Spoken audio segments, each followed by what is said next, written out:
Estás de pie en una playa en Hawái, con una cálida brisa en tu rostro, los pies en la arena y un volcán que humea a lo lejos. Pero este cuento de hadas no durará mucho, ya que toda la isla se está hundiendo en el océano, 40 veces más rápido de lo que los científicos esperaban anteriormente. Algunas partes de la isla podrían quedar bajo el agua para el año 2050.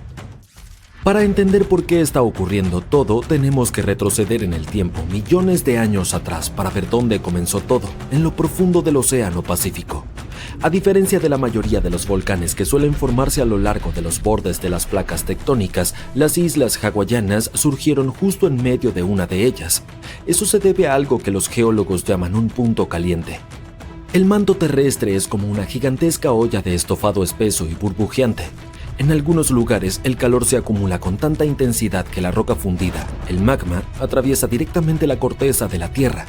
Es como subir el calor bajo una parte de la olla hasta que hierve y se desborda. Ese ascenso de magma es el punto caliente. Cuando el magma alcanza la superficie, entra en erupción como lava. Cuando la lava se enfría y endurece, forma tierra.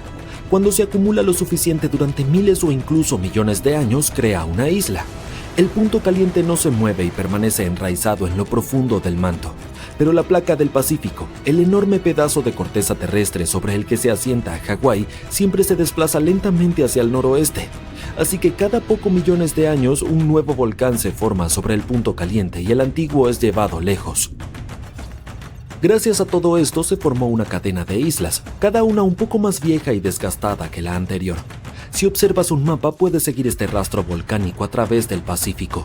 Se extiende desde la Isla Grande en el sureste, que es la más joven, hasta Maui, Oahu y Kauai, adentrándose en el mar como una cadena de montañas submarinas conocidas como los Montes Submarinos Emperador. La Isla Grande sigue creciendo hoy en día gracias a los volcanes activos como el Kilauea y el Mauna Loa. Las islas más antiguas como Kauai están erosionándose, encogiendo y tristemente hundiéndose. Oahu está sumergiéndose en el agua a una velocidad de aproximadamente 0,6 milímetros al año, que es más o menos el grosor de 10 hojas de papel para impresora, pero ciertas regiones costeras están hundiéndose a 25 milímetros por año, y eso no es broma. Esto está ocurriendo por varias razones. Primero, a medida que las islas se alejan del punto caliente, se enfrían. Eso podría sonar bueno en verano, pero la roca más fría en realidad se contrae y se vuelve más densa, lo que hace que toda la isla se asiente más abajo en el agua.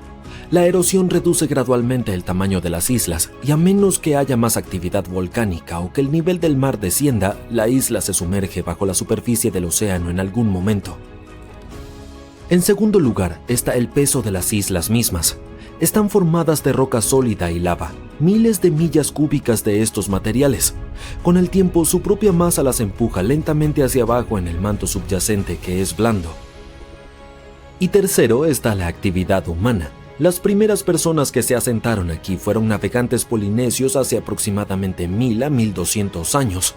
Estos navegantes utilizaron las estrellas, las olas y los patrones de vuelo de las aves para guiarse y llegaron a las islas hawaianas después de semanas en el mar. Cuando los exploradores europeos llegaron a finales del siglo XVIII, los hawaianos ya habían desarrollado una rica sociedad con jefes, sacerdotes, artesanos, agricultores y navegantes. Las islas estaban divididas en distritos, cada uno administrado por líderes locales, y la gente vivía en armonía con la tierra. Y luego llegó el momento de Kamehameha el Grande. Unificó por primera vez todas las islas hawaianas bajo un solo gobierno en 1810. En los siglos siguientes, las islas se desarrollaban y la gente necesitaba más terreno plano cerca de la costa. Comenzaron amontonando tierra, rocas y escombros para cubrir el suelo húmedo y crear un nuevo terreno donde antes no lo había. Funcionó por un tiempo y así construyeron caminos, vecindarios e incluso aeropuertos en algún momento. Pero ese suelo es blando y lodoso por debajo, y ahora esas áreas se están hundiendo mucho más rápido que el resto de la isla.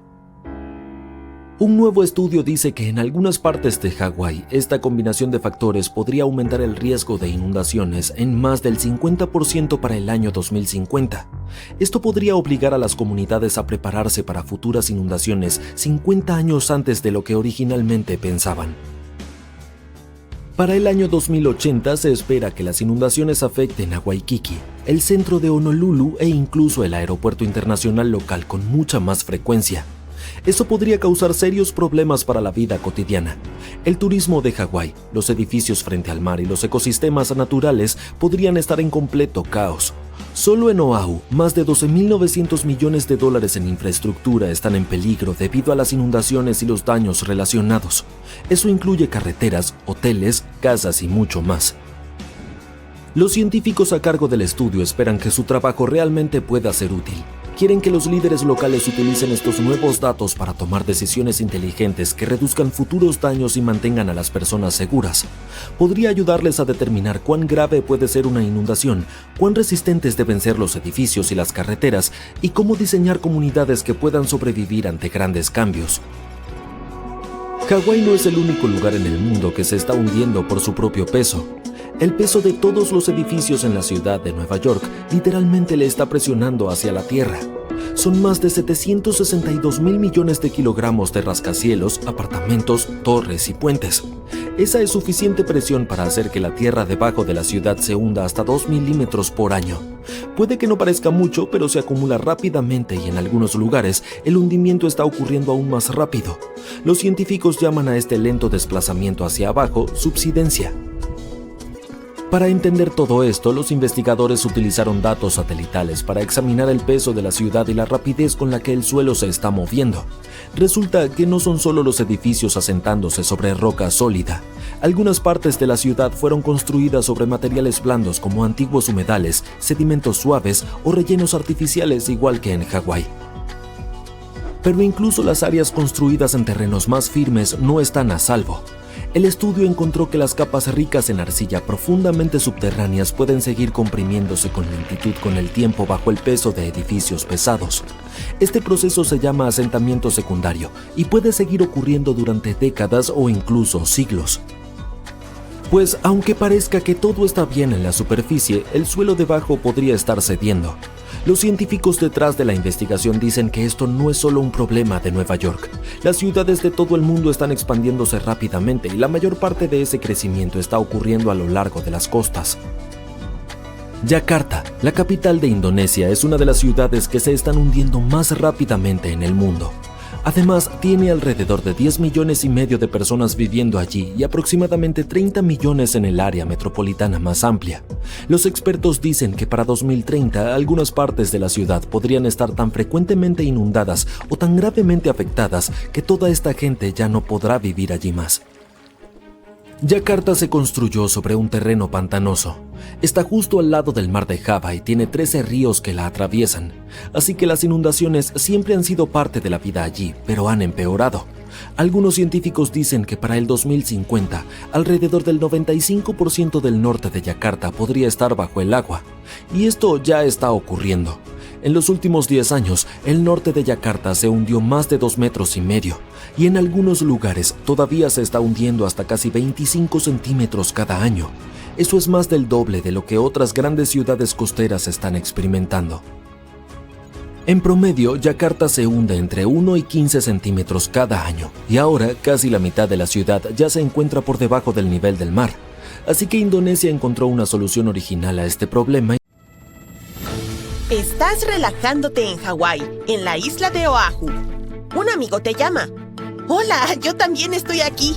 Encuéntrame en Maui. Genial. Pero, ¿cómo puedes llegar allí?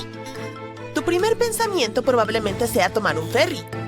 Pero eso es imposible. Hawái es un lugar bastante único.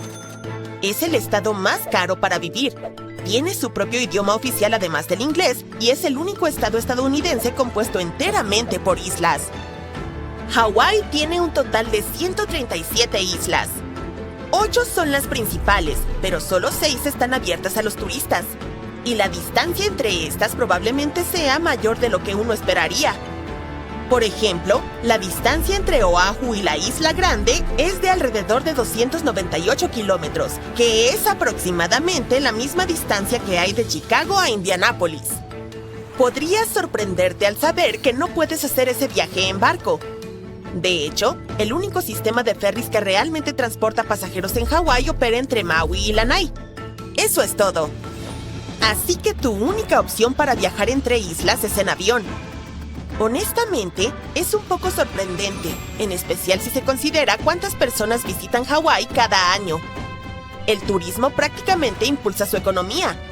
Y solo en los primeros 8 meses de 2024, más de 6 millones de personas visitaron sus hermosas playas. Sabiendo eso, esperaríamos que Hawái estableciera un buen sistema de ferries para facilitar que los visitantes se desplacen, al igual que en Grecia. Esto probablemente incrementaría aún más el turismo, lo que aportaría más dinero al estado. Pero créeme, las autoridades y las empresas privadas también lo saben. De hecho, ya lo han intentado. Los ferries fueron un gran medio de transporte en Hawái desde el siglo XIX hasta la década de 1950. Desde entonces, ha habido algunos intentos de restablecer un servicio de ferries, pero lamentablemente, todos han fracasado. Uno de los mayores intentos fue el Hawaii Super Ferry, que buscaba ofrecer un servicio de embarcación rápido y económico entre islas. Podía transportar casi 900 pasajeros e incluso permitirles llevar sus propios automóviles. La prueba inicial comenzó en 2007 y la gente estaba emocionada, pero se convirtió en un gran fiasco. Surgieron un montón de problemas legales y ambientales, como preocupaciones sobre el impacto en la vida marina, en especial en las ballenas.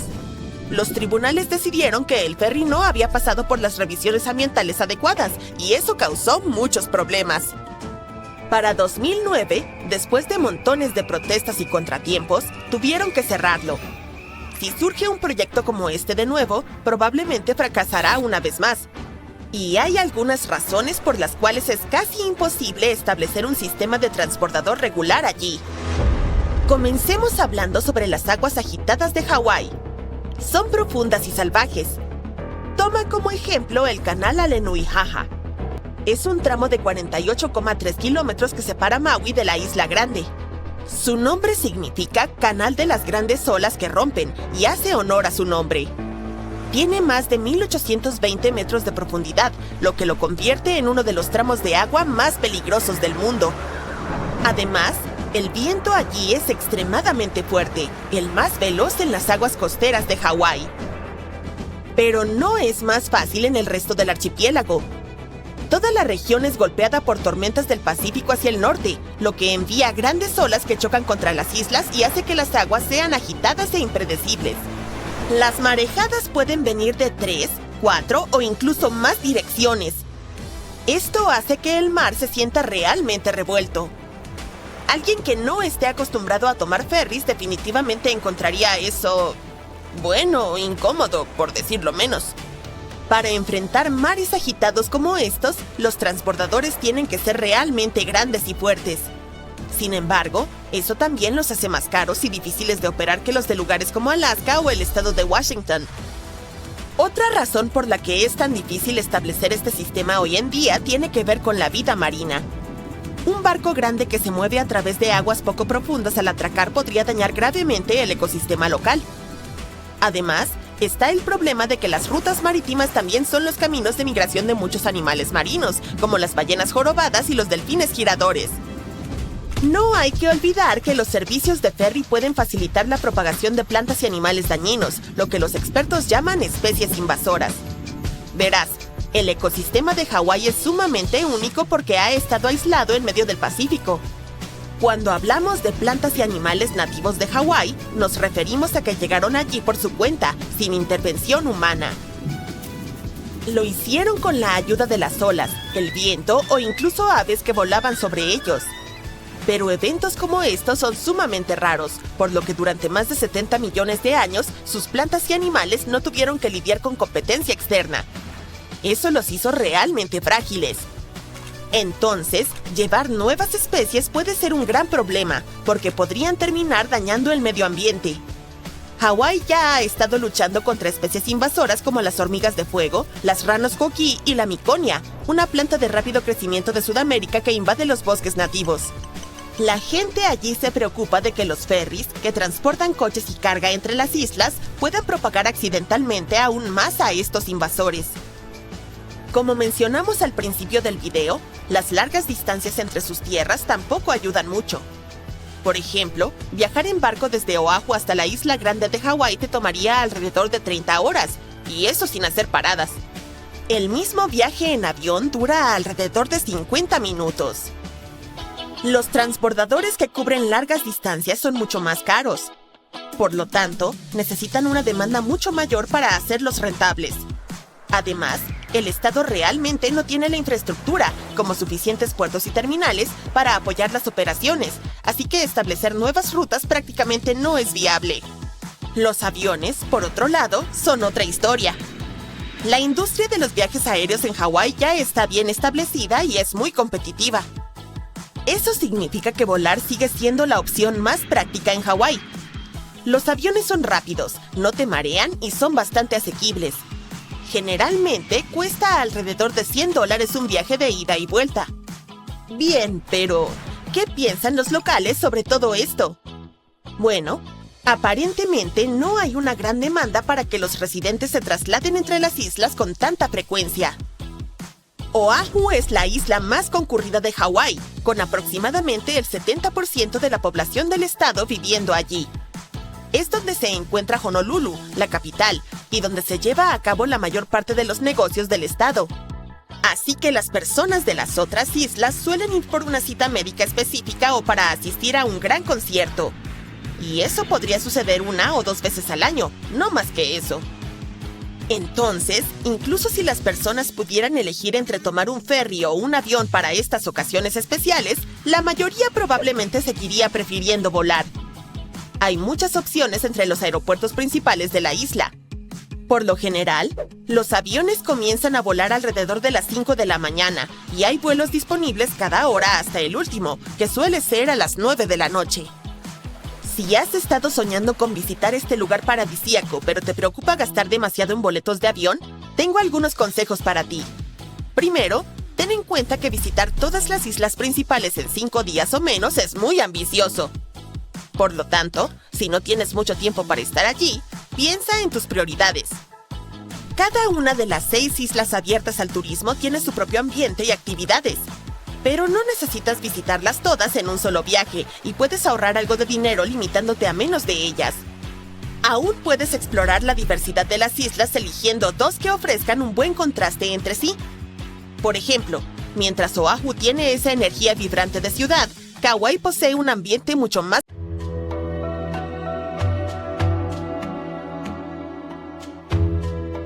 Las personas que viven en Hawái necesitan ganar al menos el doble del salario promedio del resto de los Estados Unidos para vivir cómodamente.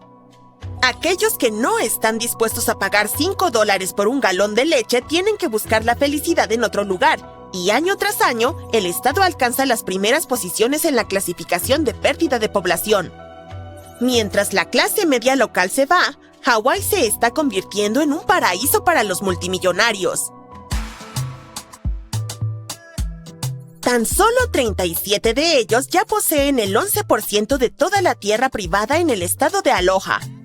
Larry Ellison, cofundador de Oracle Corporation, compró el 98% de la isla Lanai, incluyendo la tienda de comestibles, la única gasolinera y el periódico comunitario, todo por la impresionante suma de $300 millones. Esto lo convierte en el jefe y propietario de todo en la isla.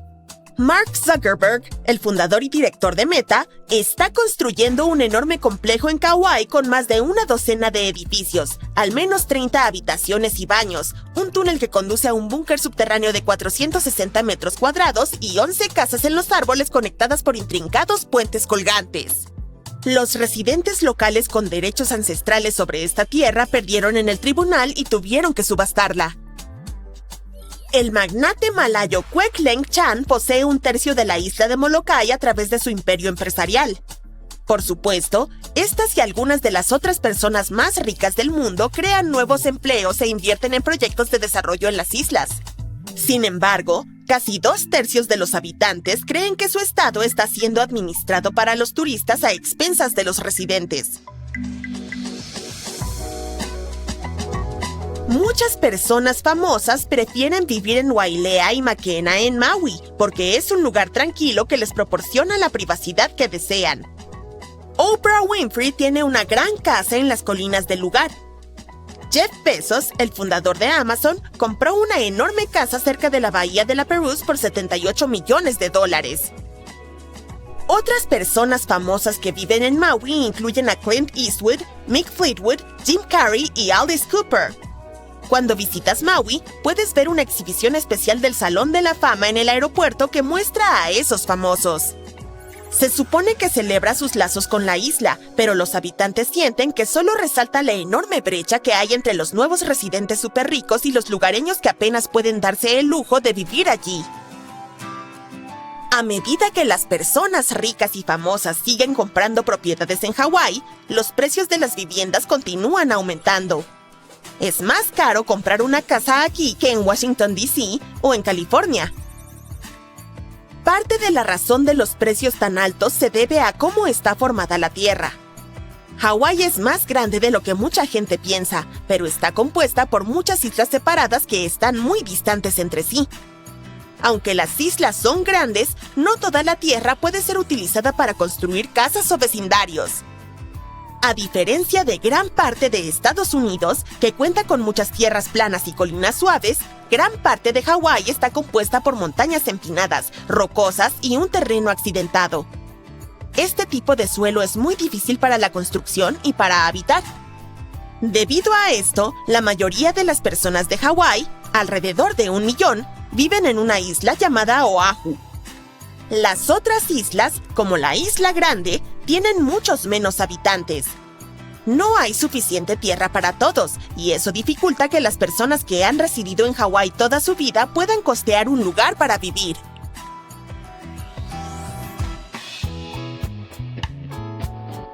El turismo representa el 21% de la economía del estado. La mayoría de los visitantes provienen de Estados Unidos y Japón. Los turistas aportan grandes sumas de dinero, pero hay un problema. Depender demasiado del turismo puede ser arriesgado para Hawái. En los últimos años, debido a lo que todos sabemos que ocurrió, una normativa sanitaria llamada Orden de Navegación Condicional detuvo la llegada de cruceros a Hawái por razones de seguridad sanitaria. Muchas otras actividades turísticas, como visitar playas o asistir a eventos, también fueron canceladas. Al tener menos visitantes, Hawái ganó mucho menos dinero, lo que afectó a la economía. Para evitar este problema en el futuro, Hawái ha estado tratando de generar ingresos de otras formas además del turismo. Una idea es invertir más en la pesca, pero esto no ha sido fácil. En algún momento se pescó en exceso aquí. Y ahora Hawái tiene que importar el 63% de sus mariscos de otros lugares en vez de capturarlos cerca. Hay granjas que cultivan piñas, nueces de macadamia, café y producen leche. Pero ahora, la agricultura no es tan importante como hace 100 años. Probablemente una de las razones es que es más rentable vender la tierra para hacer casas u hoteles que utilizarla para la agricultura.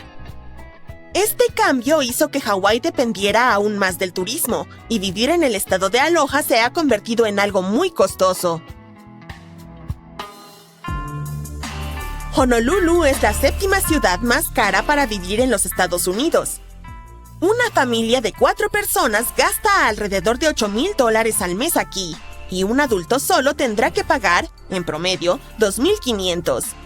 Solo la comida cuesta alrededor de $500 por persona durante un mes. La mayoría de los alimentos en Hawái, alrededor del 85 al 90%, provienen de lugares lejanos. Dado que deben recorrer más de 4,000 kilómetros para llegar, aproximadamente 1/3 de todos los alimentos se echa a perder en el camino, especialmente porque Hawái es cálido y húmedo. Este desperdicio encarece las cosas porque las tiendas saben que perderán algunos de sus productos y cobran más para cubrir los costos. No hay tantas tiendas que compitan entre sí. Si las tiendas no compiten, no hay motivo para que bajen sus precios.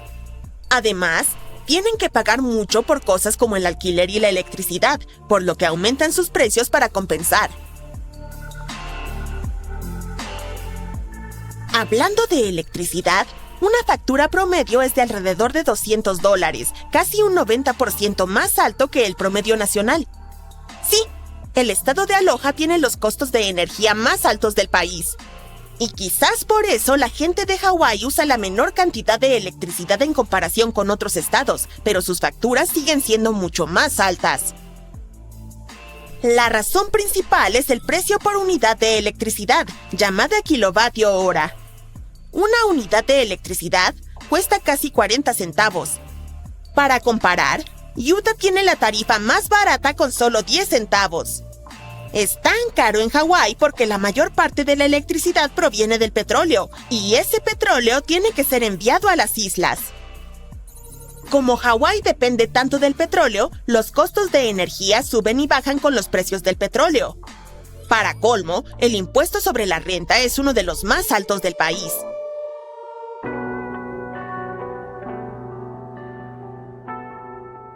Una cuarta parte de todos los hogares de Hawái gastaron más de lo que ganaron en 2024. Para sobrevivir, la gente utilizó ahorros y tarjetas de crédito y redujo gastos. También tuvieron que trabajar más horas o conseguir un empleo adicional. Se vieron obligados a vender sus pertenencias y a pedir dinero prestado a familiares, bancos u otros prestamistas. Casi la mitad de los residentes pertenecen a una categoría llamada Alice y no tiene nada que ver con Alicia en el País de las Maravillas. Significa activos limitados, ingresos restringidos, empleados. Más de 1 de cada 3 residentes vive por debajo del umbral de ingresos anuales de Alice. Y además, existe una legislación que complica aún más las cosas para Hawái. Esta ley establece que cualquier mercancía transportada entre lugares en los Estados Unidos debe ser llevada en barcos que sean propiedad de estadounidenses, construidos por ellos y operados por ellos. Esto hace que el envío sea mucho más costoso porque los barcos y las tripulaciones estadounidenses cuestan mucho más que los de otros países. La mayoría de los barcos del mundo no siguen estas reglas porque están registrados en... Si estás en un avión volando por los aires, puedes pensar que es el objeto más pesado del cielo. Pero esos grandes cúmulos que ves con la forma de tu perro pueden pesar más de 450,000 kilogramos. Las nubes son solo pequeñas gotas de agua reunidas. No te preocupes, no se derrumbarán en pedazos. Puede parecer que hay infinitas estrellas en la galaxia de la Vía Láctea, pero los expertos de la NASA están convencidos de que hay potencialmente de 100 a 400,000 millones de estrellas allí.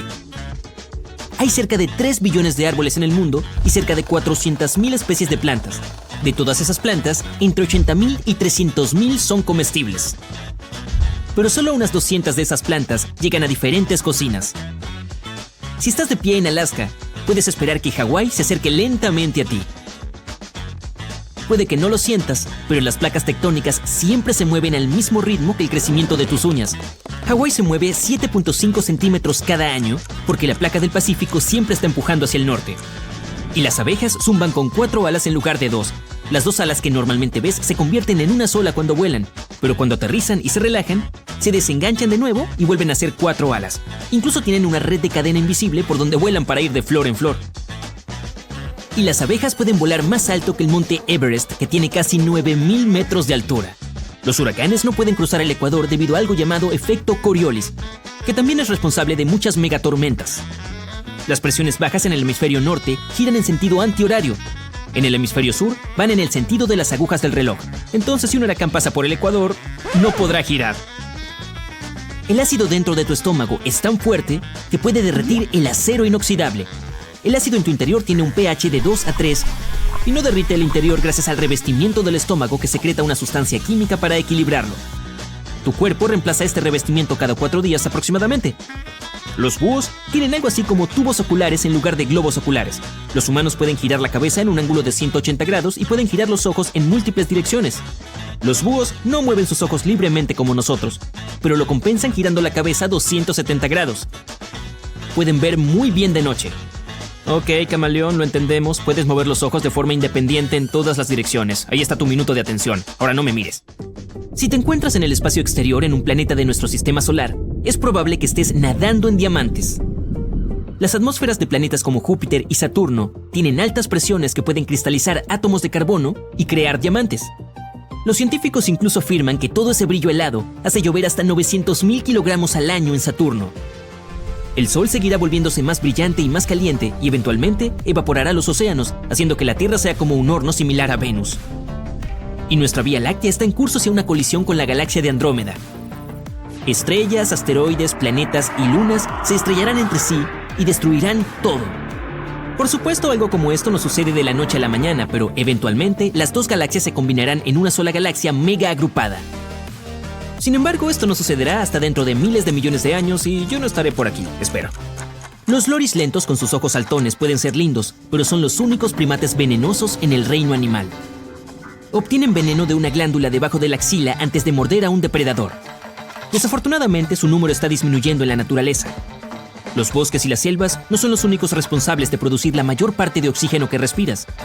Son las criaturas microscópicas llamadas fitoplancton que viven en las capas superiores del agua, específicamente en los océanos.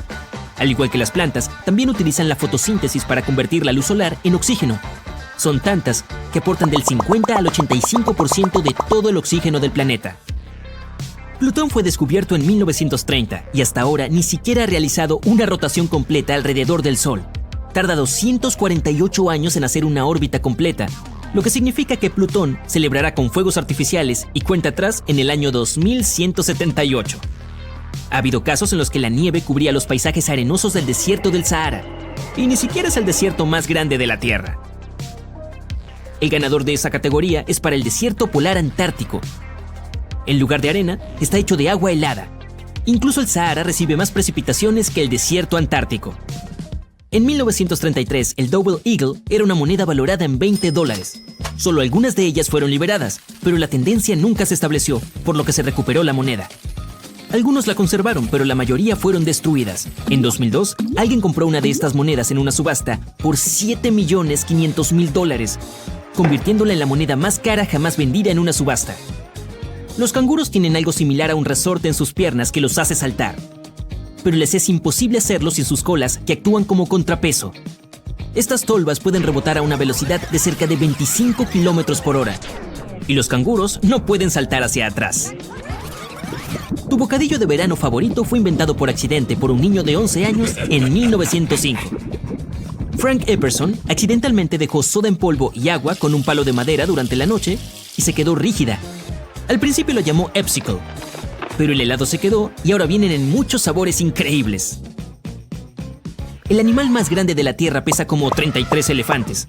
Su lengua puede ser tan pesada como uno de esos elefantes. El corazón de una ballena azul puede pesar tanto como un automóvil pequeño y debe latir cada 10 segundos. 3 grandes ballenas azules apiladas frente a frente tienen aproximadamente la longitud de la Estatua de la Libertad. Y un humano podría incluso nadar fácilmente por sus grandes venas. El nano camaleón es el reptil más pequeño que se ha descubierto. En enero de 2021, los científicos realizaron una expedición a las selvas tropicales del norte de Madagascar y encontraron esta pequeña criatura. Se alimenta de ácaros y otras criaturas microscópicas y mide un poco más de 1 centímetro de largo. Europa es una de las muchas lunas de Júpiter y es lo más cercano a lo que los científicos llaman nuestro próximo hogar potencial dentro de nuestro sistema solar. La superficie está cubierta de hielo, pero se cree que hay un océano debajo que podría estar repleto de seres vivos microscópicos. Si le temes a la oscuridad, la luna probablemente no sea un lugar para ti. Las sombras son más oscuras en la luna que en la Tierra. En nuestro planeta azul, la atmósfera puede dispersar más la luz solar, a diferencia de la luna. La gente de la antigua Grecia y Roma usaba telas de araña pegajosa como vendajes naturales para los pacientes. Tienen químicos naturales incorporados que ayudan con la curación. Las telarañas son tan fuertes que 5 centímetros de tela de araña envuelta pueden detener un avión cuando está en velocidad de aterrizaje. Un estudio muestra que las musarañas de los árboles tienen una mutación en su sistema que las hace menos sensibles a las especias. Son el único mamífero conocido, además de los humanos, que disfruta de los sabores de los alimentos que queman la boca.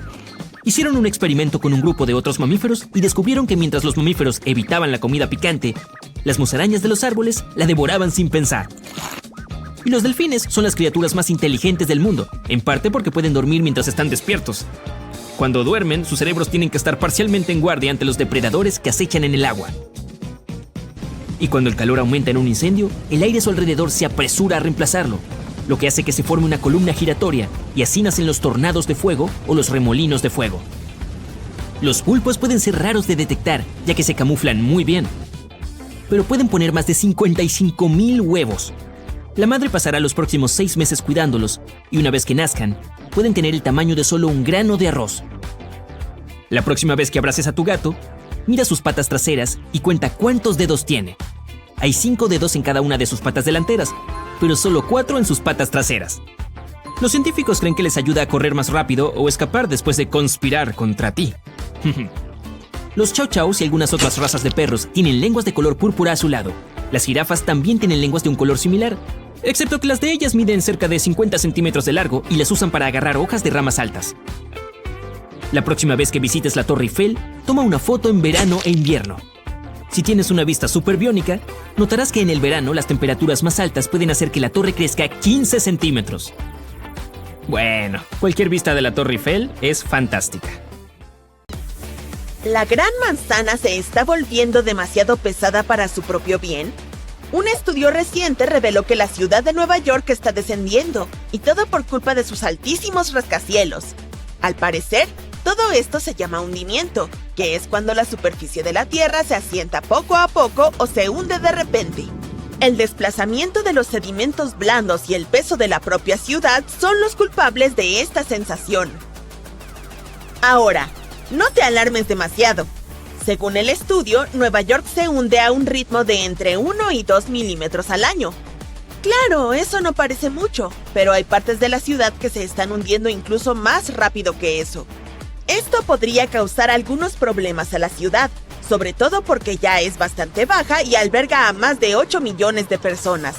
Por eso es importante que las autoridades locales elaboren estrategias para hacer frente al creciente riesgo de inundaciones y a la subida del nivel del mar. Aunque no estoy segura de que construir diques gigantes sea la solución. Quizá tengamos que ser un poco más creativos.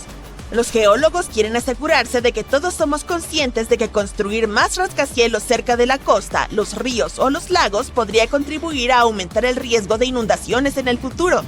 Así que tenemos que pensárnoslo 2 veces antes de empezar a erigir rascacielos a diestra y siniestra. En estudios recientes, los científicos calcularon la masa total de todos los edificios de la ciudad de Nueva York, más de 1 millón de ellos, y suma la friolera de 1,68 billones de libras. ¡Vaya carga! Ahora bien, no incluyeron el peso de las carreteras, aceras, puentes y otras zonas pavimentadas, así que solo puedes imaginar cuánto peso más se añade a la ciudad. Pero, incluso con estas limitaciones, los investigadores han hecho un buen trabajo al tener en cuenta la compleja geología del subsuelo de Nueva York, que incluye depósitos de arena, limo y arcilla, así como un antiguo lecho rocoso. Descubrieron que ciertos tipos de suelo, como la arcilla y el relleno artificial, son más propensos al hundimiento. En cambio, el lecho rocoso se mantiene bastante firme y sostiene los rascacielos en su sitio. Así que, al menos, no tenemos que preocuparnos de que el Empire State se hunda en breve. Comparando sus extravagantes modelos con datos de satélite, los investigadores crearon un mapa de la ciudad que muestra dónde se está produciendo el hundimiento. Y adivina qué, el aumento de la urbanización y todo ese bombeo y drenaje de aguas subterráneas no hacen sino empeorar las cosas. Ya es hora de que empecemos a proteger nuestros recursos, ¿no crees? Yo no empezaría a hacer las maletas todavía. Nueva York no es la única ciudad que se está hundiendo. Yakarta, la capital de Indonesia, también está experimentando este problema. De hecho, parte de ella podría estar bajo el agua en 2050. Es como la Atlántida en la vida real. Más de 30 millones de habitantes de Yakarta están decidiendo si deben reubicar toda la ciudad. Si hay una ciudad por la que deberíamos preocuparnos, esa es Venecia. Pero, ¿por qué tiene tantas ganas de hundirse?, te preguntarás. Pues bien, permíteme que te cuente la compleja verdad. Verás, se decidió que Venecia fuera establecida en una laguna pantanosa con cimientos de mala calidad. Con el paso del tiempo, el suelo no aguantó más y empezó a compactarse como un malvavisco aplastado. Para colmo, la ciudad ha estado sorbiendo agua subterránea como si pasara de moda o algo así. La guinda del pastel es que el nivel del mar también ha ido subiendo lentamente. ¿Y adivina qué?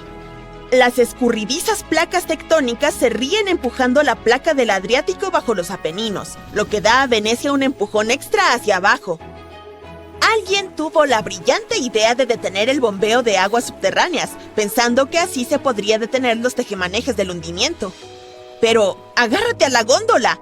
Un nuevo estudio reveló que el hundimiento no se ha detenido del todo, sino que se ha ralentizado un poco. Resulta que toda la zona se está inclinando ligeramente hacia el este, con Venecia en la parte más alta. Te estarás preguntando cuánto se hunde Venecia al año, ¿verdad? Prepárate para esta sorprendente revelación. Se hunde a un ritmo de entre 1 y 2 milímetros al año, similar al de Nueva York. A este paso, en los próximos 20 años podría hundirse la friolera de 80 milímetros por debajo del nivel del mar. Para evitar que se convierta en una pecera veneciana, la población local está construyendo frenéticamente barreras especiales para evitar que el agua se estrelle contra la laguna. Pero no aguantes la respiración, porque este proyecto ha sufrido más retrasos de los que cabría esperar. ¿Has notado el encanto de lo antiguo en Venecia? No es solo porque les guste el estilo vintage. Las aguas saladas han causado estragos en los edificios, ya que el nivel del agua rompe constantemente la impermeabilización original. Ahora, el agua se está metiendo en la mampostería y las plantas bajas de muchos apartamentos ya no son lo bastante seguras para vivir en ellas. Pero, ¿cuándo se lanzará Venecia al abismo? Es difícil saberlo con certeza. El hundimiento y la subida del nivel del mar son tan lentos e impredecibles como una tortuga en una maratón. Pero los expertos han advertido de que, si las cosas siguen así, Venecia podría estar nadando de espaldas bajo las olas en el 2100. Sin embargo, no tengas miedo. Están haciendo todo lo que pueden para evitar que esta joya flotante de la historia y la cultura se convierta en una tragedia de Hollywood. Así que no canceles todavía esa excursión de un día a Venecia. Nueva Orleans también tiene una peculiar situación acuática. Verás, en un principio, este animado lugar fue construido un poco por encima del nivel del mar, y ahora se está hundiendo poco a poco. En aquella época, cuando la zona del barrio francés estaba empezando a despuntar, la gente tenía que apañárselas con lo que tenía. Consiguieron el mejor terreno que pudieron encontrar, pero solo estaba a unos 3 metros sobre el nivel del mar. Y no hay que olvidar que el resto de la ciudad es plana como una tortita, y las zonas alrededor del barrio francés están un poco más bajas. A pesar de que sabían que se enfrentaban a dificultades, los ingeniosos habitantes de Nueva Orleans hicieron todo lo posible por elevar sus casas por encima del terreno inundable que eligieron como hogar. Y hay más. El suelo de Nueva Orleans se tambalea como un plato de gelatina. Los arquitectos tuvieron que actuar con cautela porque temían que este no soportara el peso de estructuras más altas. Se limitaron a 2 pisos o 2 pisos y medio. Aquí es donde la cosa se pone interesante. La ciudad instaló un lujoso sistema de drenaje en 1900, pensando que resolvería su problema de agua. Y aunque ayudó con los pantanos y todo eso, inadvertidamente absorbió la vida del suelo. Sí, este quedó seco, sin suficiente sedimento ni agua para mantenerse estable. Como resultado, esas antiguas marismas se hundieron como si estuvieran en una competición de arenas movedizas. En la década de 1930, las cosas se pusieron aún más patas arriba. 1/3 de la ciudad estaba por debajo del nivel del mar, y cuando el huracán Katrina hizo su gran entrada, esa cifra se disparó hasta cerca del 50%. Y aquí está la guinda del pastel. El nivel del mar decidió unirse a la fiesta, subiendo más rápido que un globo de helio. Ahora, no solo Nueva Orleans se hunde, sino que sus alrededores se encuentran varios grados por debajo del nivel del mar. ¿Y qué podemos hacer con todas estas ciudades que se están hundiendo? Por ejemplo, podríamos gestionar mejor nuestro consumo de agua. No podemos seguir succionando agua subterránea de la tierra como si no hubiera un mañana. Tenemos que encontrar nuevas formas de saciar la sed de nuestros centros urbanos. Piénsalo. Podríamos purificar las aguas superficiales o incluso convertir el agua salada del mar en una solución dulce. Por supuesto, necesitaremos un montón de energía para que todo funcione. Y hablando de buena gestión del agua urbana, déjame que te hable de una ciudad de Dinamarca que se llama Nye. Estos tipos lo tienen todo pensado. Recogen el agua de lluvia y la utilizan para abastecer sus inodoros y lavadoras. Eso sí que es ingenio. Eso es lo que yo llamo un derroche de genialidad. Seguro que alguna vez has visto videos de barcos que navegan por una extraña línea de agua. En esas imágenes, un lado es azul oscuro y cristalino y el otro verdoso y de aspecto fangoso. Algunos aseguran que las imágenes muestran el límite entre los océanos y que el agua desafía sus propias leyes al no mezclarse. Pues bien, resulta que eso no es exactamente cierto. Nuestro planeta está cubierto en más de un 70% de agua. Y de todo ese H2O, dos de las mayores masas son los océanos Pacífico y Atlántico. Estas enormes extensiones de agua salada albergan a algunas de las criaturas más fascinantes del mundo, desde el plancton más diminuto hasta las ballenas más grandes. Aunque les hayamos dado nombres distintos, se mezclan y entremezclan constantemente independientemente de cómo elijamos dibujar nuestros mapas. Es como una fiesta de baile interminable, con las corrientes de agua haciendo el cha-cha-cha entre el Pacífico y el Atlántico.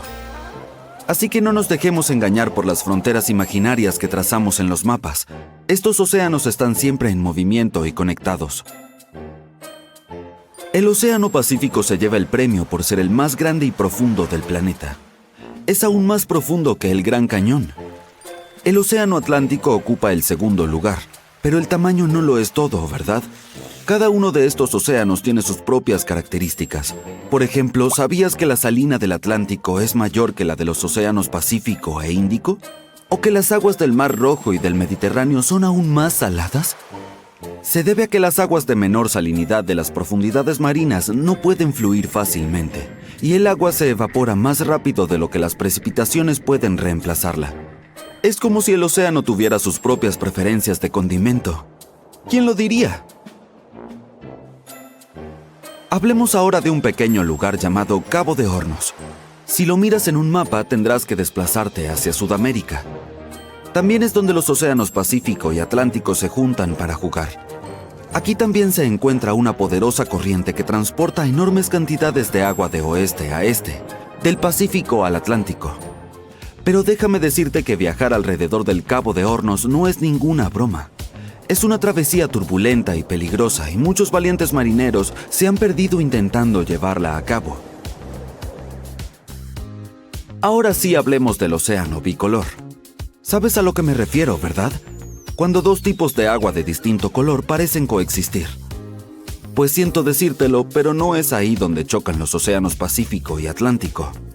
Es solo agua dulce llena de sedimentos que se cruza con agua oscura y salada del océano.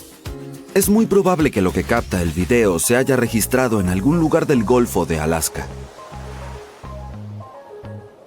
Hablando de paletas de colores, ¿te has preguntado alguna vez por qué el océano tiene una gran variedad de tonos azules? Pues prepárate para una divertida lección de ciencias. Primero aclaremos una cosa. El agua que cubre todo nuestro planeta no es realmente azul, es transparente. Es la profundidad y lo que hay dentro y debajo del agua lo que influye en su color. Parece azul si el agua es lo bastante profunda como para que la luz no se refleje en el fondo. Esto se debe a que la luz solar puede ser absorbida o reflejada cuando entra en el océano. Las longitudes de onda cortas se dispersan más, lo que le da al océano su color azul, mientras que las longitudes de onda largas se absorben cerca de la superficie si no hay nada en el agua más que agua. Pero eso no es todo. El fondo del océano y sus partículas también pueden afectar a su color. Por ejemplo, en algunas zonas de Grecia el agua tiene un precioso tono turquesa. Esto se debe a que el fondo marino está lleno de arena blanca o de rocas. Cuando la luz se refleja desde el fondo, el agua adquiere este hermoso tono azul claro. La salud del océano también se refleja en su color. Rara vez el agua es transparente y a menudo contiene partículas en suspensión, contaminantes, organismos diminutos, pequeñas plantas y animales. Tal como el médico lee las señales vitales de un paciente, los oceanógrafos examinan el color del océano para determinar su estado de salud. Hablemos ahora del fitoplancton, los diminutos organismos que le dan al océano su tinte verde. Estos pequeñines utilizan la clorofila para absorber la luz solar y mediante la fotosíntesis producen aproximadamente la mitad del oxígeno que necesitamos en nuestro planeta. Por último, hablemos del azul más profundo que existe en las aguas de nuestro planeta. Debido a su ubicación en medio de un enorme remolino oceánico, la zona de la costa de la isla de Pascua, ubicada en el sudeste del Océano Pacífico, es profunda y extraordinariamente transparente. Aquí las capas del océano apenas se mezclan y los nutrientes no ascienden desde el fondo, por lo que el agua es cristalina. Para el ojo humano parece de color índigo, Así que si alguna vez te encuentras en medio del Océano Pacífico, no dejes de admirarlo. ¿Podría haber alguna otra masa de agua bajo el océano? ¿Cómo sería posible? Pues sí, hay un río submarino que avanza cerca de las costas australianas. Este fenómeno está formado por láminas de agua densa que se abren paso sobre el fondo del océano a un ritmo pausado de unos 800 metros al día. Puede que no parezca mucho, pero tiene unos 20 metros de espesor y se extiende a lo largo de casi 100 kilómetros. ¿Te imaginas bucear por ese río submarino? Sería toda una aventura. Los hallazgos de los investigadores que identificaron este río fueron asombrosos. Es la primera vez que se observan estas densas cascadas de agua estancada en aguas tan cálidas, a pesar de que aparentemente son más habituales en las latitudes altas. Según los científicos australianos, estos ríos surgen porque el agua se evapora durante el verano y luego se enfría en invierno. ¿Quién iba a pensar que la naturaleza cíclica de las estaciones podría producir algo tan asombroso? No es el único lugar del mundo donde se producen estos fenómenos. Los investigadores han descubierto ríos submarinos en distintas regiones del planeta. Por ejemplo, hallaron uno similar en el Mar Negro, otro frente a las costas de Portugal e incluso uno en México. Pero volvamos al río australiano porque ahí es donde está la verdadera emoción. Los investigadores utilizaron planeadores marinos para realizar este asombroso descubrimiento. Estos robots autopropulsores vienen con sensores especiales que controlan la temperatura del agua, la cantidad de sal, la productividad del plancton y los niveles de oxígeno. También pueden hacer palomitas. Nah, es broma. Pueden trabajar bajo el agua sin pausa hasta 8 meses, que es muchísimo más tiempo del que la mayoría de los humanos pueden permanecer bajo el agua. Y déjame decirte que estos planeadores no decepcionaron. Gracias a ellos, ahora conocemos este increíble río submarino de Australia. La mayor parte de nuestro océano sigue siendo un misterio. Son buenas y malas noticias, ¿verdad? Bueno, el lado positivo es que hay mucho por descubrir en el futuro. Explorar el universo suena muy bien, pero aquí aún queda mucho por hacer, así que, ¿por qué no empezar por las profundidades marinas? En cuanto a todo lo que los científicos aún desconocen, no te preocupes, no se han quedado de brazos cruzados. Gracias a la exploración a la vieja usanza, cada vez sabemos más sobre los secretos del mar. En 2021 solo habíamos cartografiado un 20% del fondo marino mediante sistemas de sonar de alta tecnología instalados en buques. Eso es bastante, pero si tenemos en cuenta que el fondo marino de Estados Unidos es más grande que los 50 estados juntos, podemos... La torre del Empire State Building fue pensada como una estación para el estacionamiento de dirigibles. En aquel entonces la gente creía que los dirigibles se convertirían en el principal medio de transporte. El proyecto incluía pasarelas, oficinas de registro y aduana, así como varias cosas más. Sin embargo, los ingenieros se dieron cuenta de que el viento de allá arriba era demasiado fuerte para sus planes y la idea fue suspendida. El Salto Ángel, la mayor cascada ininterrumpida del mundo, tiene más del doble de altura que el Empire State Building. Durante la estación seca, el agua a veces se evapora antes de llegar al suelo. Uno de los sonidos más misteriosos que se han escuchado en la Tierra fue el bloop. Ocurrió en 1997 y era similar al sonido de los animales marinos, pero el volumen era demasiado alto para un ser vivo. El bloop continuó durante 1 minuto. Comenzó con un estruendo grave y su frecuencia aumentó progresivamente. La Antártida puede parecer un gigantesco campo de hielo, pero en realidad hay un enorme continente debajo. Eso quiere decir que tiene volcanes, montañas y valles, como cualquier otro continente. Recientemente los científicos han descubierto que la masa continental antártica tiene el punto más bajo del planeta, así como enormes cordilleras. Si alguno de los numerosos volcanes entrara en erupción, derretiría una gran parte del hielo superficial y aumentaría el volumen de hielo que llega al océano. El nivel del mar ascendería e inundaría las zonas costeras de todo el mundo. Las aguas del océano también se verían afectadas y pondrían en peligro la vida marina. Por suerte, todos estos volcanes se encuentran inactivos. Cada día en el Polo Sur dura 6 meses en este continente. El Polo Sur solo tiene una puesta y una salida de sol en todo el año. La Tierra primitiva podría haber sido púrpura, no verde. Existe la teoría de que los antiguos microbios utilizaban moléculas distintas a la clorofila para absorber la luz solar. Estas moléculas probablemente les dieron a los organismos vivos un tinte violeta. Y durante la Edad de Piedra, la población total de Europa Central era de unas 1500 personas, lo que significa que hoy en día todos ellos cabrían en un crucero de tamaño mediano. Los astrónomos han calculado que la Vía Láctea pesa alrededor de 1,5 billones de masas solares. Una masa solar equivale a la masa de nuestro Sol. Una pequeña parte de este peso corresponde a un agujero negro supermasivo en el centro de la galaxia, 4 millones de masas solares y 200.000 millones de estrellas. El resto es materia oscura, misteriosa e invisible. Si todas las capas de hielo del Ártico y los glaciares se derritieran al mismo tiempo, el nivel del mar subiría el equivalente a un edificio de 26 pisos. Bajo la luz negra o ultravioleta, los plátanos que están madurando tienen un aspecto azul brillante. Esto es porque la clorofila se descompone cuando la fruta está madurando. Debido a los movimientos de las placas tectónicas, el Océano Pacífico se encoge cada año y el Océano Atlántico se agranda en la misma medida. En la actualidad solo quedan 2 capas de hielo en el mundo después de la última glaciación del planeta. La primera es la capa de hielo de Groenlandia. La segunda, la de la Antártida. Es enorme, tiene el tamaño de México y los Estados Unidos continentales juntos. Las olas de los tsunamis suelen pasar desapercibidas.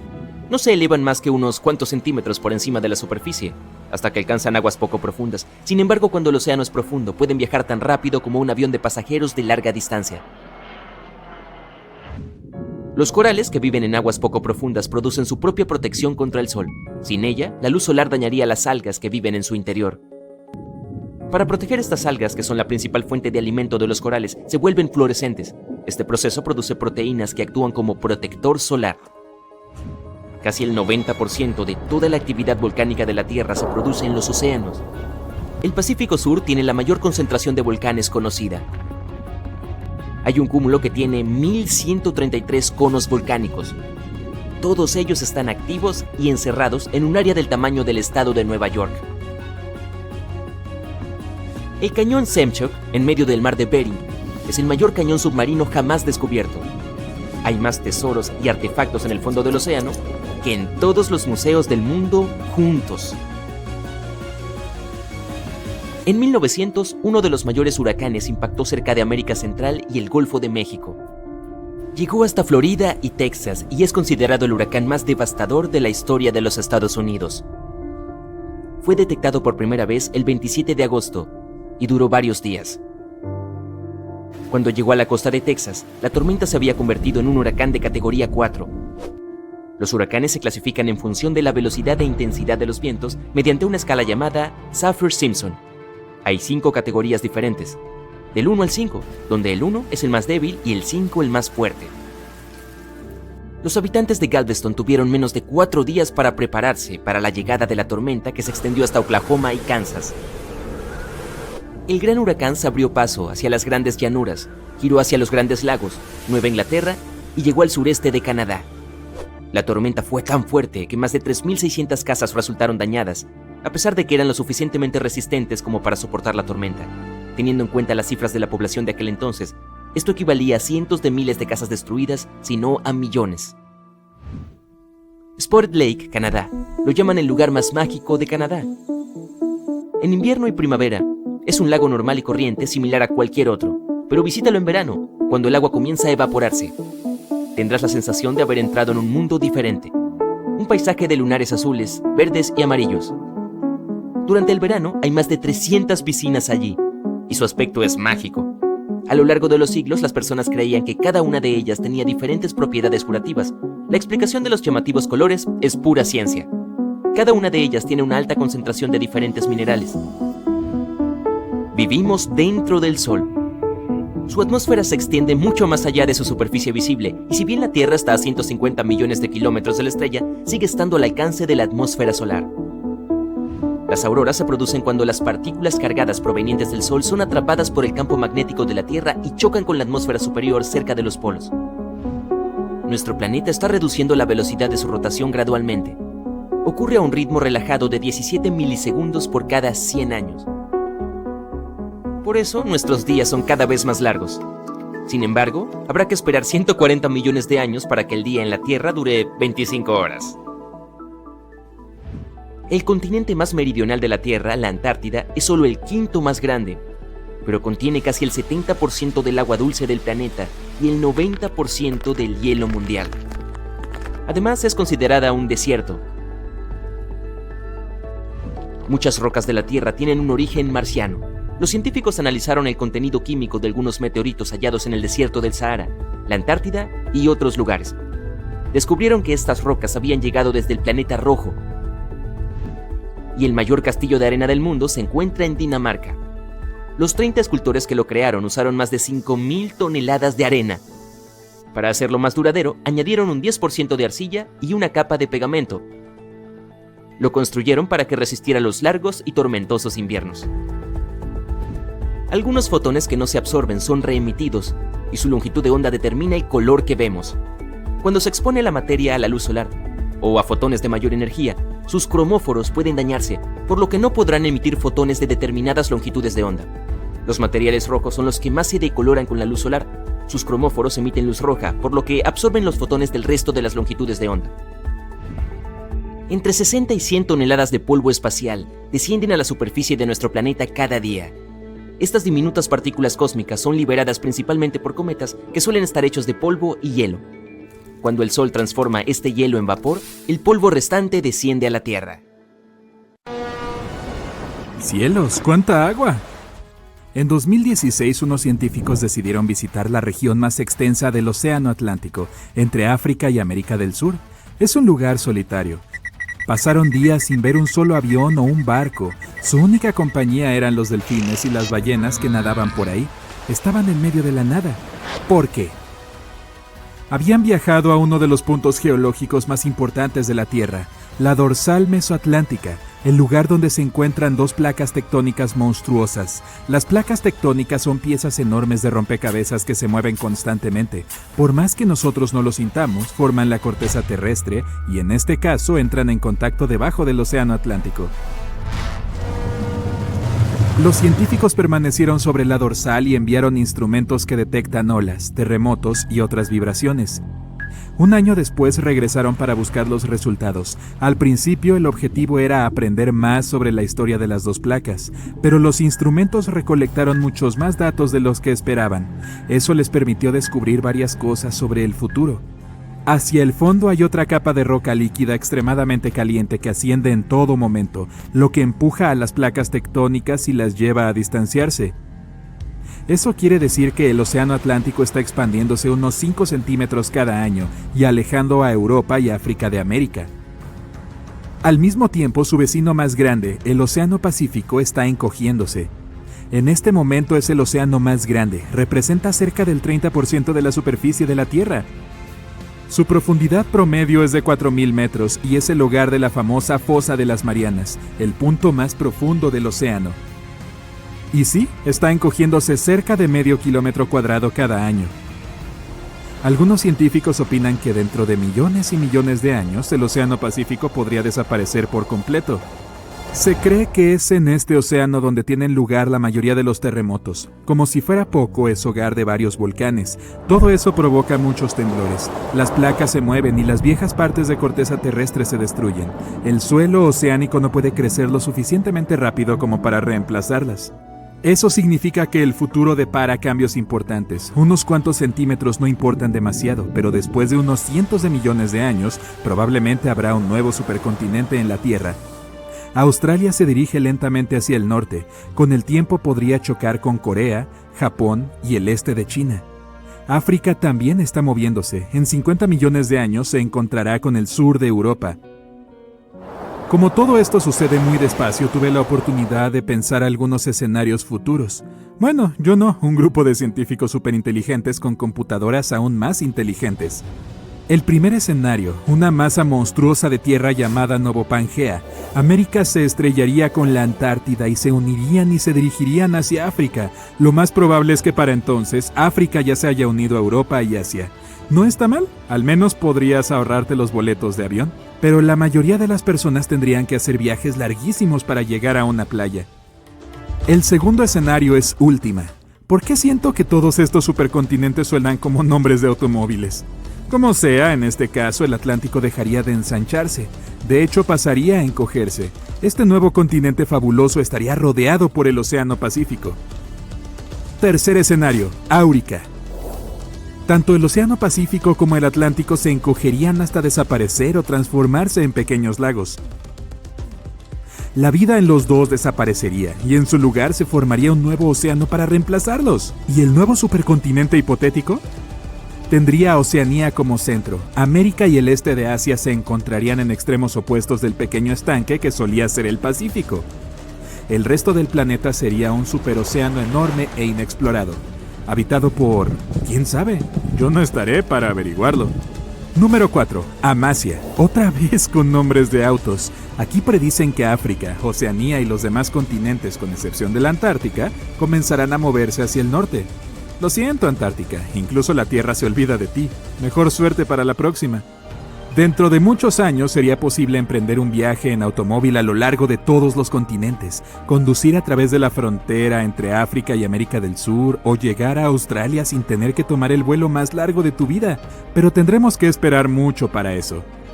¿Qué podré hacer durante los próximos 250 millones de años? ¿Mirar todos los videos de Genial? Las placas tectónicas se trasladan a diferentes velocidades, algunas más despacio, otras un poco más rápido. De hecho, tu cabello y tus uñas crecen más o menos a la misma velocidad a las que se mueven estas bestias.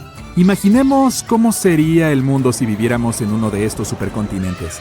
Los animales por fin podrían cruzar los continentes y conocer especies que nunca habían visto antes. Leopardos, rinocerontes, leones, elefantes. Imagina si fueran lo suficientemente curiosos como para alejarse de su hábitat. Un león podría encontrarse con un oso polar. Los canguros por fin podrían abandonar su país rodeado por el mar. Y las aves que migran a lugares más cálidos tendrían que reorganizar sus horarios de vuelo. ¿Quién sabe cómo sería el clima?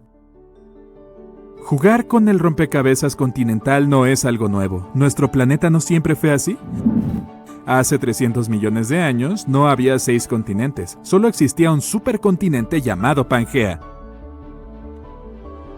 Estaba rodeada por un único océano. Con el tiempo comenzó a dividirse y en un punto América del Sur, la Antártica, Oceanía y África formaron un solo bloque, mientras que América del Norte y Eurasia conformaron el otro. Los años trajeron más divisiones y cada segmento se alejó en una dirección diferente.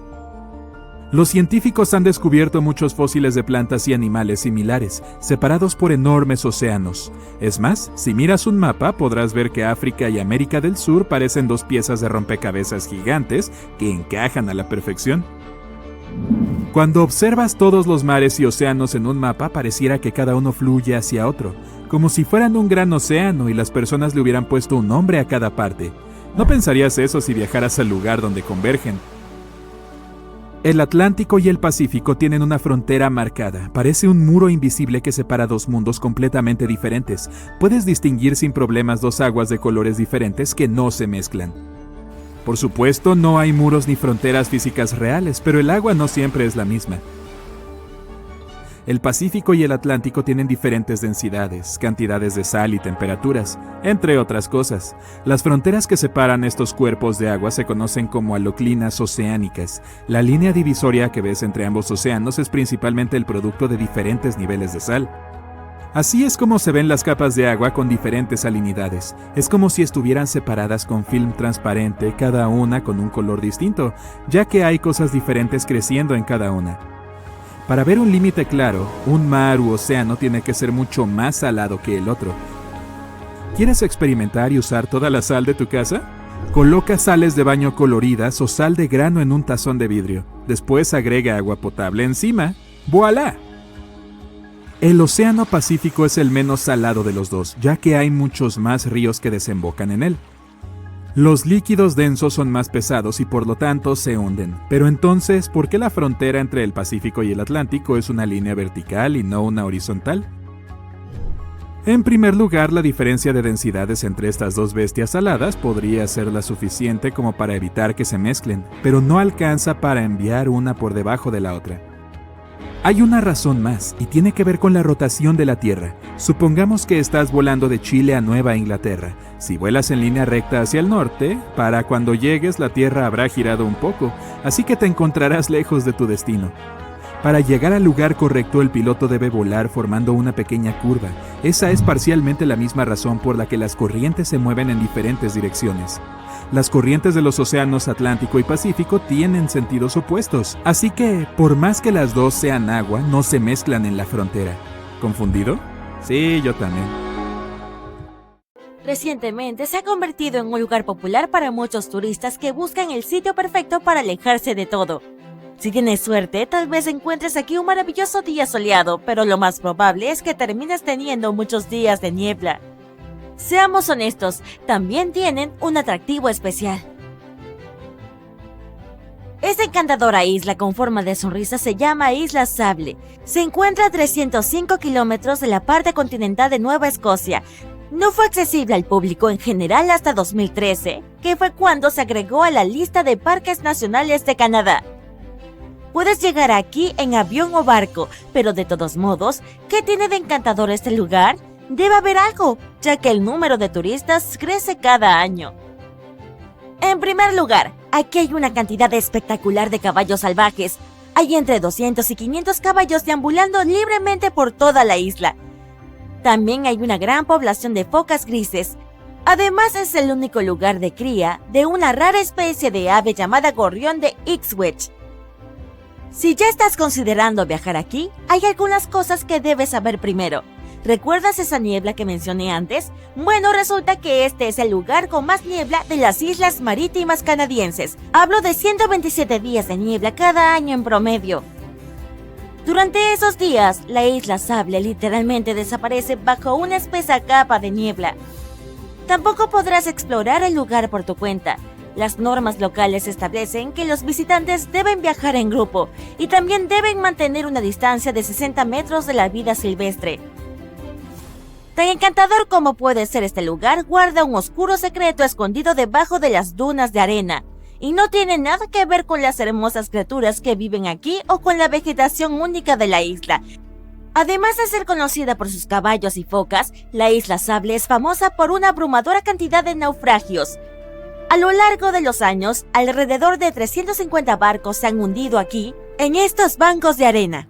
Cuando los sobrevivientes describieron sus experiencias, mencionaron las duras condiciones climáticas que había cerca de esta misteriosa isla. La isla también se abrió camino en la literatura cuando se describió en un libro llamado La tormenta perfecta, que fue escrito por Sebastian Junger y publicado en 1997. El libro tuvo tanto éxito que luego fue adaptado para la pantalla grande en 2000, con George Clooney en el papel principal. El primer naufragio registrado cerca de la Isla Sable se remonta a 1583. El barco se llamaba HMS Delight y estaba bajo el mando del aventurero y explorador británico Sir Humphrey Gilbert. Solo 17 personas lograron sobrevivir a la catástrofe escapando en un pequeño bote. Los registros mencionan que pasaron 7 días en el mar antes de llegar a las costas de Terranova. En 1884, otro navío llamado de Nicosia también luchó en la espesa niebla. El barco quedó completamente destruido, pero afortunadamente los 18 miembros de la tripulación lograron sobrevivir. El hijo del capitán casi se pierde en el mar cuando el bote salvavidas al que estaba subiendo volcó. De alguna manera logró permanecer debajo del bote, que estaba completamente sumergido. Finalmente logró emerger del agua y fue rescatado por segunda vez. Entre los años 1947 y 1999 hubo una relativa tranquilidad en la isla. Sin embargo, en 1999 un yate llamado The Merrimack encalló cerca de la costa de la isla alrededor de las 2 de la madrugada del 27 de julio. El bote de fibra de vidrio de 12 metros tenía una tripulación de solo 3 personas. Unos trabajadores de exploración de gas natural que por suerte no estaban muy lejos los rescataron. La tripulación logró volar a salvo a Halifax al día siguiente. El dueño del Merrimack trató de recuperar su bote contratando a un pescador local. Desafortunadamente, esta operación no tuvo éxito, ya que solo se salvaron los accesorios del yate. La arena y las olas no tardaron más de 6 semanas en aplastar y romper por completo el casco del Merrimack. Entonces, ¿qué tiene este lugar que es tan peligroso para los barcos? ¿Tiene algo que ver con el clima? ¿O tal vez haya otras fuerzas? La explicación resulta ser un poco más compleja y no fue fácil de encontrar, al menos no en el siglo XVI. En primer lugar, la isla se encuentra en una de las zonas de pesca más ricas del mundo. Dado que también está cerca de una de las principales rutas marítimas entre Europa y América del Norte, cientos de barcos pasan por allí cada año. La probabilidad de naufragio aumenta cuando hay tantos barcos deambulando por la zona. La isla Sable también se encuentra en el camino de la mayoría de las tormentas que avanzan por la costa atlántica de América del Norte. No sorprende que los barcos a menudo se lancen directamente a las costas de esta isla. El clima también tiene mucho que ver. Durante la temporada de verano, el aire cálido de la corriente del Golfo crea una densa niebla al fusionarse con el aire que se enfrió debido a la corriente del Labrador que pasa por allí. La isla Sable está al lado del punto de encuentro de tres corrientes oceánicas principales: la corriente del Golfo, la corriente del Labrador y la corriente de Bear Isle. Desde la década de 1950, los radares y otras herramientas de navegación modernas también se han utilizado en embarcaciones comerciales. Hasta entonces, el sextante era el principal instrumento utilizado para averiguar la ubicación de un barco. No significa que los sextantes no fueran precisos, pero este instrumento no podría funcionar correctamente sin una vista clara del sol o las estrellas, lo que significa que no era de mucha ayuda con una niebla densa como la que rodea la isla. A menudo durante el mal tiempo, el capitán navegaba confiando en su experiencia e intuición y en función de la velocidad y la dirección del barco. Es por eso que la mayoría de los sobrevivientes de naufragios cerca de la isla Sable afirmaron que el capitán había calculado mal la posición y el barco se estrelló con la isla por accidente. Esta tierra arenosa y polvorienta es tan hostil para los barcos como para los árboles. Según los informes, hay un solo árbol en toda la isla y se parece más a un arbusto. En realidad es un pino, y dado que los famosos caballos del lugar no lo ven como una fuente de alimento, de alguna manera logró sobrevivir. Los informes dicen que el árbol fue plantado en la década de 1950. Las autoridades locales estaban tratando de hacer crecer un bosque en la isla para hacerla un poco más acogedora. Han plantado decenas de miles de árboles a lo largo de los años, más de 69,000 árboles de hoja perenne, 600 árboles frutales y alrededor de 25 kilogramos de semillas de pino, junto con otras plantas que podrían sobrevivir a las condiciones de la isla. Pero no fueron rival para el clima extremo y el suelo arenoso. De todas esas plantas, solo un pino sigue vivo. Gracias a su resistencia, se ha convertido incluso en un símbolo de la isla Sable. Curiosamente, durante unos 40 años, la isla también tuvo un solo habitante. ¿Te imaginas eso? ¿Una persona viviendo en una isla remota durante tantas décadas? Es la historia de una mujer llamada Zoe Lucas. Ella eligió rodearse de los únicos otros residentes en la isla, los caballos, las focas grises y las numerosas especies de aves. Esta estimada naturalista mencionó en una entrevista que dio en 2017 que estaba acostumbrada a vivir en la isla y que nunca se sintió sola. Para sobrevivir aquí, tuvo que armar un kit esencial. Incluía un cuaderno para tomar notas y un par de binoculares para estudiar la vida salvaje. Puedes dar por hecho que no estaba asustada por el entorno intimidante, ya que finalmente decidió llamar hogar a este lugar. Al principio, Zoe quería acampar en un extremo de la isla, cerca de unos edificios abandonados, pero finalmente se instaló en una casa de madera cerca de un montón de dunas. Una institución canadiense llamada Servicio Meteorológico de Canadá armó esta construcción simple en la década de 1940. Force Canada opera el edificio en estos días. El trabajo de Zoe incluyó la recopilación de la mayor cantidad posible de datos sobre la población de caballos. Estos datos podrían ayudar a comprender mejor cómo lograron adaptarse al entorno hostil. También colaboró recogiendo los escombros que han llegado hasta la orilla para medir la contaminación. Entre toda la basura que recogió había un frigorífico y un cajón lleno de pimientos frescos. Algunos otros especialistas finalmente comenzaron a trabajar en turnos rotativos en la isla Sable para ofrecerle a la valiente mujer un poco de compañía de vez en cuando. A principios del siglo XX, en algún lugar de la costa de África Occidental, un buque de vapor alemán abandonaba el puerto. De repente, el tiempo empeoró. El barco entró en una espesa niebla y terminó encallado en un banco de arena cercano a la costa. Por suerte nadie resultó herido e incluso pudieron salvar su preciada carga, pero el barco quedó atrapado en la arena para siempre. Y no estaba solo. Casi toda la costa occidental de Namibia se llama Costa de los Esqueletos.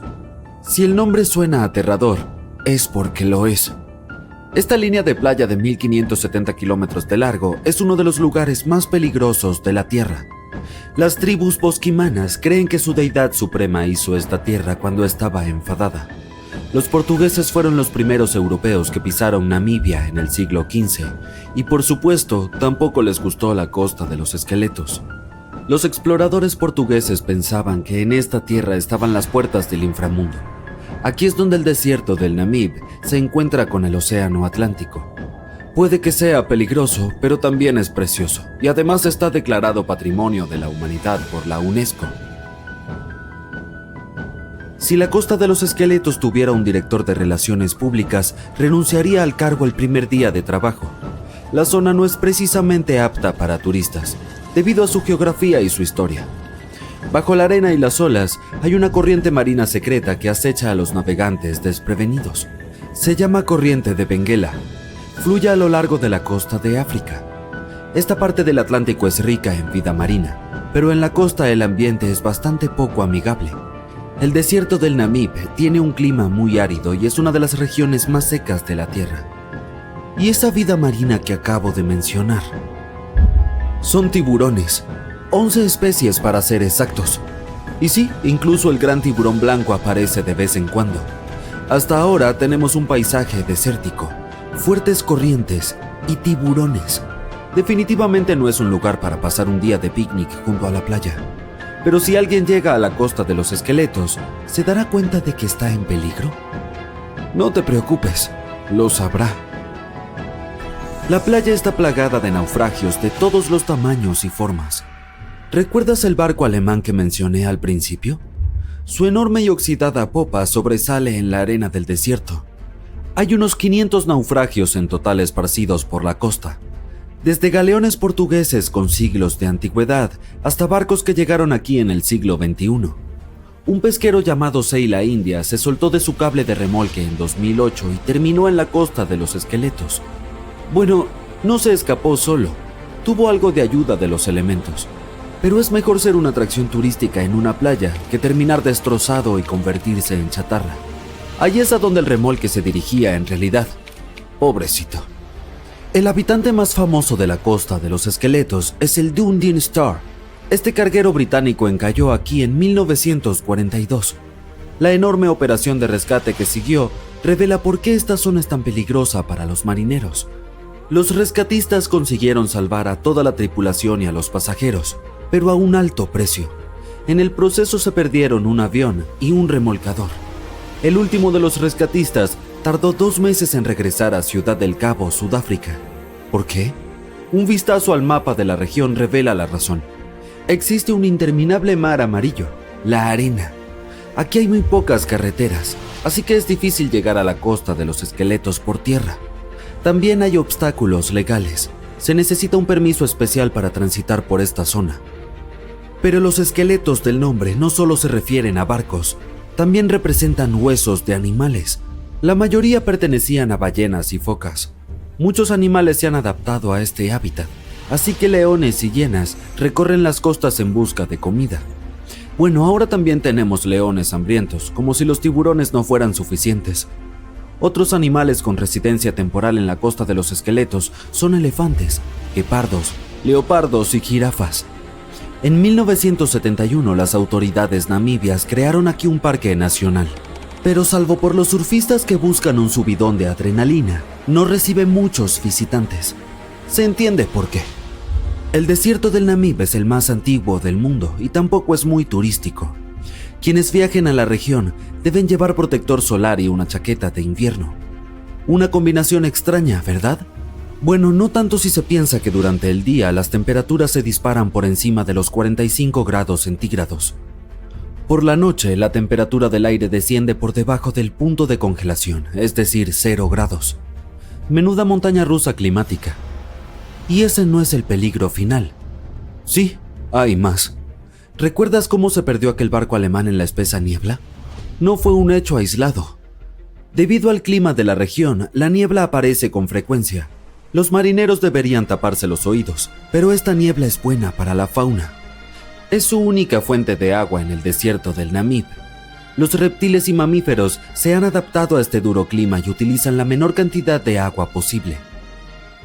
Arenas movedizas, niebla espesa, fuertes corrientes, leones y tiburones. No es lo que se suele poner en los folletos turísticos, pero la Costa de los Esqueletos no es la única playa del planeta en la que no querrías pasar tus vacaciones. Te llevaré a Cape Tribulation, en Australia. La zona abarca unos 48 kilómetros cuadrados en el noroeste del continente, pero no es seca como la costa de los esqueletos. Forma parte de la selva tropical de Daintree. Aquí es la selva y no el desierto la que se encuentra con el océano. La playa de Cape Tribulation parece sacada de una postal, pero las apariencias engañan. ¿Australia? ¿Otra vez tiburones? No, aquí te esperan cocodrilos si decides darte un chapuzón en el mar. Son cocodrilos de agua salada, a los que se llama saltis. Es un bonito apodo para un reptil tan peligroso. Pero no están solos. La fauna parece tener un problema con los visitantes. De octubre a junio, las aguas que rodean Cape Tribulation se llenan de medusas de caja, también llamadas avispas de mar. Su veneno afecta al sistema cardiovascular humano. Si un nadador es tocado por una medusa, no tendrá tiempo de llegar a tierra para pedir socorro. El vinagre ayuda a neutralizar la picadura, por lo que conviene llevar una botella de repuesto en el equipaje. Los cocodrilos y las medusas suenan peligrosos, pero hay otro animal del que debes cuidarte. Se trata del jabalí. Puede sonar gracioso, pero no te reirás cuando te persiga uno por la playa. En Australia viven 21 millones de jabalíes. Son activos sobre todo de noche, lo que aumenta aún más el peligro de que uno de ellos se lance sobre ti en la oscuridad. La mejor defensa es correr en círculos. Los jabalíes no cortan bien las esquinas. Probablemente por eso no son muchos los que se dedican a las carreras. Cape Tribulation te tiene reservado un último peligro y no es un animal. Aquí hasta los árboles conspiran contra los visitantes. El árbol urticante tiene ese nombre por una buena razón. Si intentas agarrar una de sus hermosas bayas rojas, se defenderá. Sus púas son como pequeñas esquirlas de cristal. El efecto desagradable que producen en la piel dura un mes. Luego está el arbusto de la espera. Pero, ¿quién llama así a estas especies? Esta larga enredadera tiene pinches que te agarran y no te sueltan. Son tan fuertes que pueden tirar a un humano de un caballo. Tendrás que esperar a que alguien pase y te salve de este espinoso asaltante. Si estabas a punto de tachar esta playa australiana de la lista de vacaciones, espera un momento. Decían que era el barco con la tecnología más avanzada. Aseguraban que era insumergible. Pero no solo se hundió, también le dedicaron varias películas. Esas eran las principales razones por las que el desastre del Titanic se hizo mundialmente famoso. Sin embargo, este no ha sido el único naufragio a gran escala. Por desgracia, ha habido muchos casos peores que la tragedia del Titanic. Uno de ellos ocurrió el 27 de abril de 1865. El barco de vapor Sultana transportaba diariamente pasajeros y carga entre San Luis y Nueva Orleans. Estaba hecho de madera y su tamaño era bastante grande, con 3 cubiertas, 80 metros de eslora y 22 de manga, casi el doble que una cancha de baloncesto. El barco podía transportar a unos 350 pasajeros, pero aquel desafortunado día llevaba más de 2,000. El 23 de abril realizaba un viaje rutinario desde Nueva Orleans cuando sufrió una avería. Algo andaba mal en la caldera, así que el buque atracó en Vicksburg para ser reparado. En el puerto, el capitán del barco, James Cass Mason, descubrió una excelente oportunidad para ganar mucho dinero. Todo lo que tenía que hacer era trasladar a un grupo de exprisioneros al norte. El capitán accedió a hacerlo, pero el problema era que la caldera requería mucho tiempo de reparación. Mason temía que sus competidores le quitaran la oportunidad, así que decidió continuar el viaje, a pesar de que la caldera aún no estaba lista. Remendó los agujeros en lugar de hacer una buena reparación e invitó a bordo a todos los exprisioneros. Así pues, había una caldera rota, un número excesivo de pasajeros, falta de botes salvavidas y las condiciones fluviales tampoco ayudaban. Además, el capitán se negó a enviar a los exprisioneros a la bodega, por lo que compartían el lugar con los pasajeros comunes. Había grandes posibilidades de sufrir un naufragio, pero el deseo de ganar dinero era más fuerte. El Sultana zarpó y navegó río arriba durante 2 días. En ese momento comenzó una de las mayores inundaciones del Mississippi de la historia. Debido a la crecida, el río desbordó y el nivel del agua subió varios metros. Todos los árboles de la orilla desaparecieron y solo las copas sobresalían del agua. El barco navegaba en dirección contraria a la corriente, por lo que la caldera trabajaba a tope. El 26 de abril, el Sultana llegó a Memphis, Tennessee, y recibió aún más carga, 120 toneladas de azúcar y 200 pasajeros. El barco estaba demasiado pesado. Hacia la medianoche prosiguió su peligroso viaje. El capitán se dirigió a las barcazas para cargar carbón. A la 1 de la madrugada, el buque abandonó la barcaza, y a las 2, la caldera rota, incapaz de soportar tanta carga, explotó repentinamente. El Sultana estaba a 11 kilómetros al norte de Memphis. Pocas personas sobrevivieron aquel día. El problema fue que los pasajeros que intentaban escapar del fuego saltaron a un río frío con una fuerte corriente. El desastre del Sultana se considera el naufragio más trágico de la historia de Estados Unidos. Aún se desconoce el número exacto de víctimas. Según diversas fuentes, esta cifra está entre 961 y 1.800 personas. Muy pocos conocen esta historia. Hubo muchos más supervivientes en la tragedia del Titanic, de la que todo el mundo se enteró. Pero cuando el Sultana se hundió, también habían ocurrido otros acontecimientos trascendentales. 12 días antes del naufragio, el país había perdido a Abraham Lincoln. La gente aún no se había recuperado de esta noticia, así que nadie le prestó mucha atención a la tragedia del Sultana. Varias catástrofes ocurrieron hace poco tiempo en términos históricos. Una de ellas tuvo lugar en 2002. El transbordador Le Jula era un buque senegalés. Navegaba 2 veces por semana por la costa de Dakar, transportando pasajeros que comerciaban con mango y aceite de palma. Hacía travesías diarias y nunca tuvo problemas graves gracias a los modernos equipos de salvamento y el buen servicio de reparaciones. Pero un día se descubrió una avería y el barco fue enviado a puerto. Durante casi un año, el Le Jula estuvo parado, a la espera de reparaciones, pero no consiguió un servicio de alta calidad. Tras un mantenimiento deficiente, el ferry emprendió su último viaje. El 26 de septiembre de 2002, el Le Jula navegaba entre el sur de Senegal y Dakar. A las 11 de la noche se dirigía hacia Gambia, cuando se desató una fuerte tormenta. El viento levantaba olas altas, pero no era un problema para el barco mientras el número de personas a bordo no superara la norma establecida.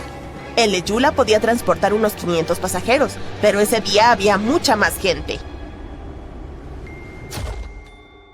Demasiados pasajeros, reparaciones deficientes y una fuerte tormenta fueron demasiado para el barco, pero el principal factor del naufragio fue que el Le Jula estaba preparado solo para navegar en aguas costeras, y aquel día se encontraba mar adentro. Enormes olas empezaron a sacudir el barco, hasta que, en un momento dado, se dio vuelta. La cubierta se sumergió, y la parte inferior sobresalió de la superficie como un iceberg. Los pasajeros que estaban dentro de sus camarotes cayeron sobre el techo y quedaron presos de la confusión y desorientados. No había agujeros ni daños en el casco del barco, pero el agua había inundado las cubiertas inferiores. El buque permaneció en la misma posición durante varias horas. Cuando el agua se filtró por la cubierta y la bodega, el barco comenzó a hundirse. El agua no estaba fría, pero nadie acudió a salvar a los pasajeros, que tuvieron que esperar casi 4 días para que los rescataran. Por desgracia, solo unos pocos lograron sobrevivir. Filipinas es un área muy peligrosa para los barcos, ya que está formada por miles de islas y una vasta zona de aguas poco profundas. Los barcos pueden encallar y dañar el casco con arrecifes y escollos. El 20 de septiembre de 1987 se produjo allí una de las catástrofes más terribles de la historia de la navegación.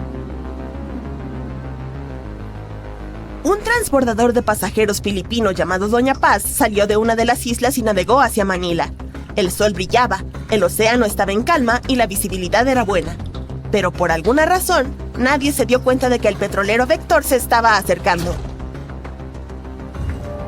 Los 2 barcos colisionaron a baja velocidad, pero el problema fue que el Vector llevaba toneladas de petróleo a bordo, y el Doña Paz dio justo contra la bodega de carga donde se almacenaba ese petróleo. Entonces, el crudo se derramó en el océano, y más tarde se coló una chispa. Los 2 barcos no solo se incendiaron, sino que también se llenaron de agua.